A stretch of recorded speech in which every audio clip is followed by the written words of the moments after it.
Welcome to 2023. Welcome to the year of embracing your earnestness. I hope you join me along the way. Every year, it seems, towards the end of the year and the start of the next year, people come up with what they want the next year of their lives to be. Not exactly a resolution, but a mantra, a theme for the year. And I've always loved the idea, but kind of decided it wasn't for me. But at the end of 2022, I found a theme recurring in a lot of my conversations, and so we're going with it. This is gonna be my 2023, and I sure hope it works out. Hi, welcome to today's video. Today, I want to talk about my theme of 2023, which is embrace your earnestness. I feel like I have to make a joke even as I'm saying it. It goes directly against the whole point, but I just feel very insecure in it all, so we're gonna be a little jokey about it, but I do want to get serious about it, so let's just get into it. I've spent my whole life being very aware of what other people think of me, and kind of watching the way people react to other people and kind of turning that in on myself. For example, when I was younger, there were some people in my life who did theatre and singing and, you know, more creative, kind of like the arts. And I watched a lot of people very close to me making fun of them for like my whole childhood. And then there I was, and all I wanted was to be on a stage, to sing, to be an artist, and I was just hearing for years those people be talked down upon. Words are hard right now. And then in my teen years, I started to kind of embrace my more creative side, but in secret. I wouldn't let people know about it. If people would ask what I was doing, I would hide it and run the other way. But eventually I opened up and said I've always wanted to pursue something like that.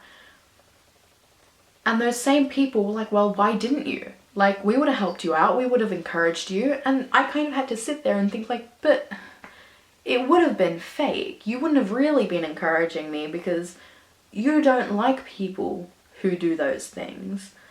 You know, I was constantly hearing messages of, they're narcissistic, they are so conceited, why do they want all the attention? I decided, well then, if I want to create anything, then I must be an attention seeker.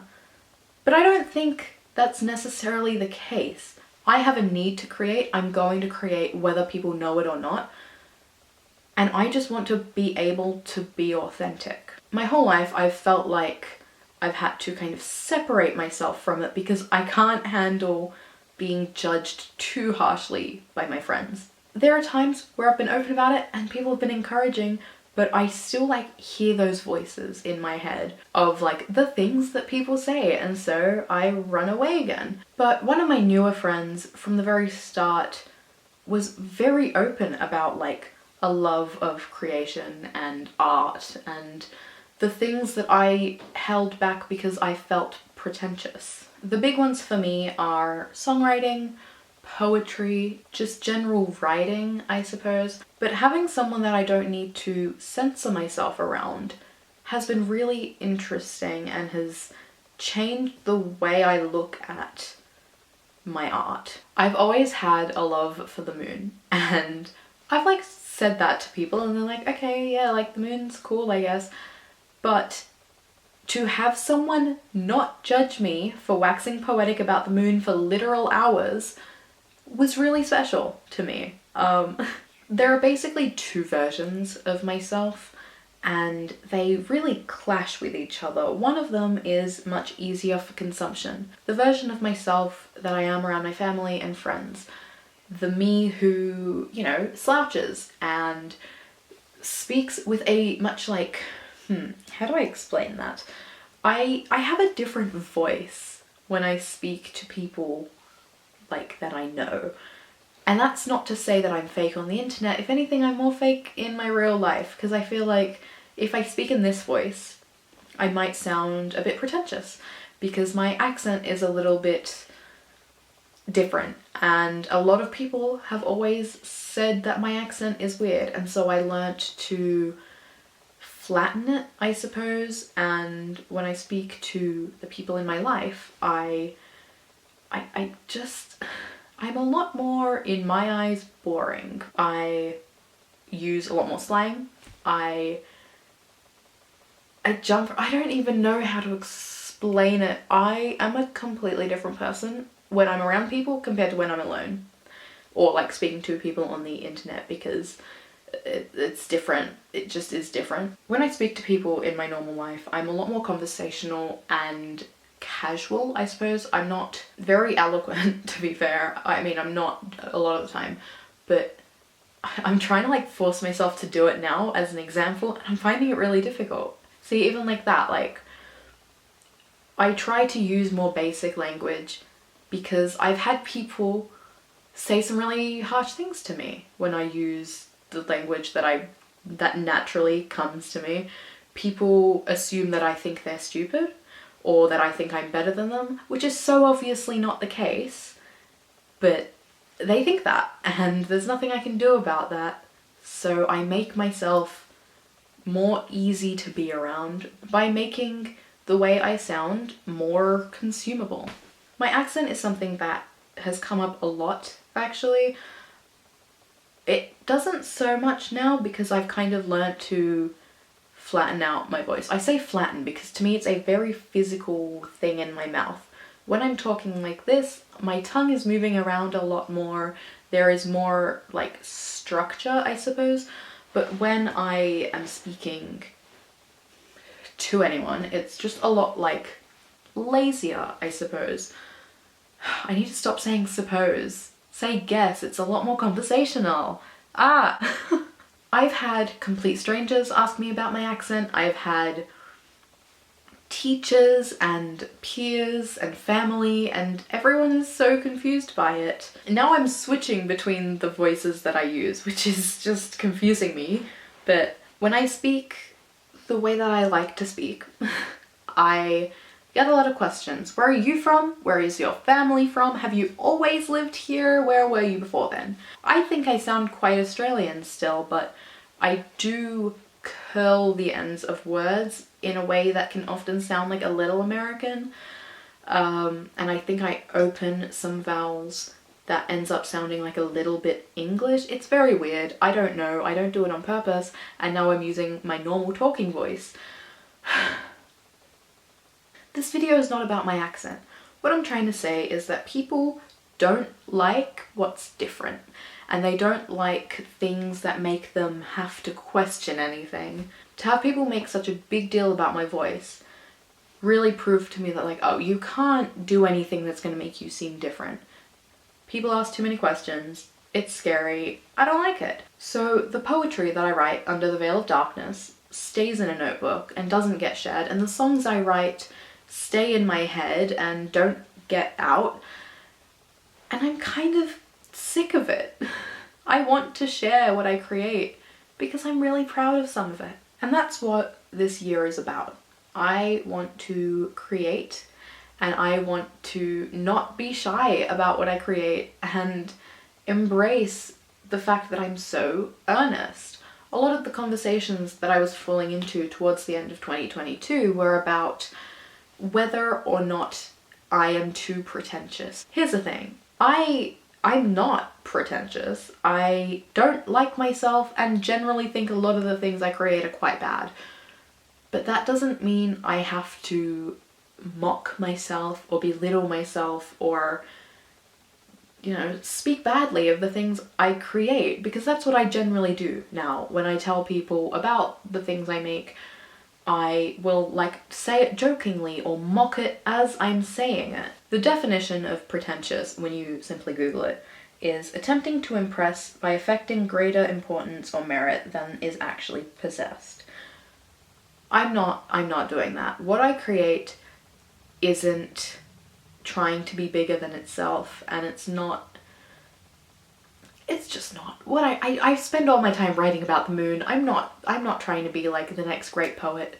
I just like to express myself in a way that people don't like because it makes them question I don't know. I think people assume that by writing something like poetry, I think of myself as intelligent, and then they interpret that as thinking I don't think they're intelligent, but that's, again, not what's happening. I don't think I'm a great poet.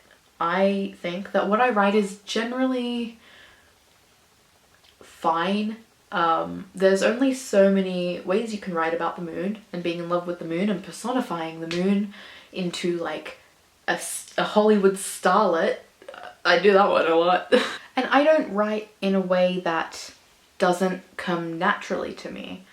The idea of it being without merit, like, it's words that just come to me. I'm not trying to sound cool or anything. It's very open verse, everything I write. But this isn't just about poetry, it's about YouTube. I don't tell people in my life about this because at some level I'm embarrassed. I quite like the content I make, I think it's fun, but I'm scared of what other people will think. I don't tell my friends even though they do know about it, but like I just don't really talk about it. My family, I think technically know, but I don't know if they know that I'm still doing it. Like they knew that I started during the pandemic, but I haven't mentioned it for a long time. I only film when no one's home because I don't want the judgment, because I'm afraid to be earnest. Oh, there, I keep missing it. I'm talking about being pretentious because the discussions I was having were about where is the line between earnestness and pretentiousness. Pretension? Pretentiousness. Don't know which one of those is the right word.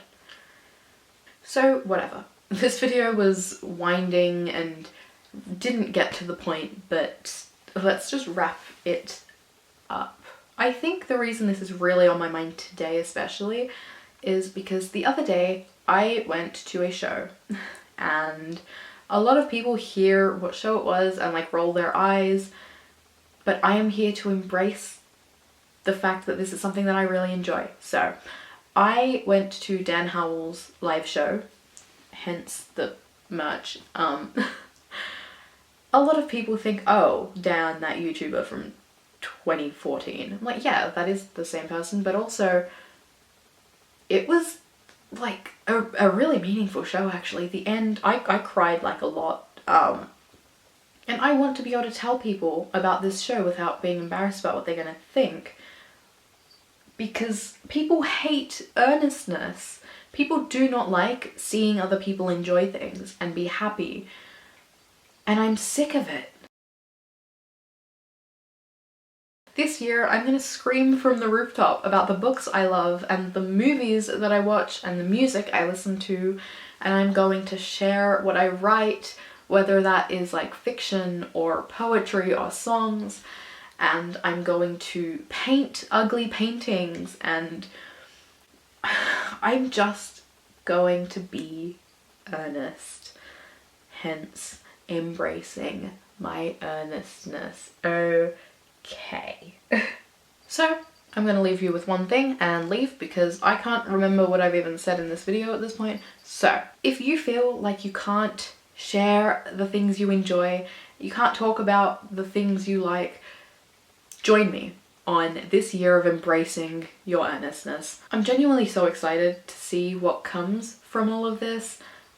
I am a very anxious person, and so I'm terrified of this. I'm so tired of hiding the things I'm passionate about and having to just pretend that I don't care about things, because I do. I have so much love for things and stories, and I feel the need to share that. So welcome to 2023. Welcome to the year of embracing your earnestness. I hope you join me along the way.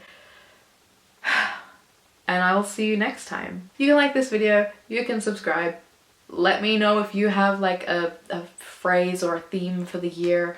I am very curious about what people do with their lives, but I will see you next time. Bye.